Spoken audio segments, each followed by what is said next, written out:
بنای خۆی بەخشنی مێرەبان دیارێمە ئەوڕۆ وەکو مەڵبەندی هەریسانی کۆمەڵی ئیسلامی سەردانی بەدانی گۆڕانمان کرد جوتنەوەی گۆڕان لە وەکوی سۆرە یارەسانەکە ئێمە لە دوای ئەوە دێتن کە ڕێکردنەوەکی سیاسیان واژۆ کردووە لەگەڵ برادرانی یەکێتی ئێمە دەستخۆشیان لێ ئەەکەین هیوادارن ئەو ڕێکوتنان بیتە شتێکی عملی و کردەیی کە تەماشاکەین لە بەرژەوەندی خەڵکە لە بەرژەوەندی خەڵکانی هەرێمی کوردستانە ئێمە کۆمەڵی ئیسلامی هەر ڕێکەوتنامەیە کە ئەکرێت کە بۆمان دەرەکەوێت لە بەرژەوەندی خەڵکە و پژگیری ئەەکەین دەستخۆشیان لەکەین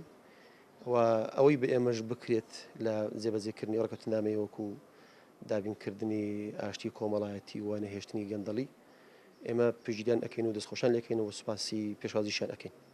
مامۆستا و هەواڵانی مەڵبەندی کۆمەڵی ئیسلامی هاتن سەردانی ئێمەیان کرد بۆی پیرۆزباییمان لێکن بۆ ئیتفاقی سیاسی لەگەڵ هەواڵانی یەکێتی نیشتیمانیدا مۆرمان کردووە لە پێناو خزمەتکردن و لە پێناو بەرەو پێشبردننی پرۆسی سیاسی وڵات و بە یاساییکردن و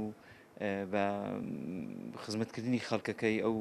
پرۆژێ بکرێت بواری جێبەجێکردنەوە کە دەستخۆشیان لێکردین و باسیشیان لەوە کرد کە پشتگیر و هەماهنگن لەگەڵ ئێمە لە پێناو خزمەتکردنی خاک و وڵات و نیشتیمانەکەی خۆماندا و بە یاساییکردن و ڕوبەڕووبوونەوەی ناعەدالەتی و ماڵوێرانی کە ڕوبەڕووی گەلەکەمان بۆتەوە.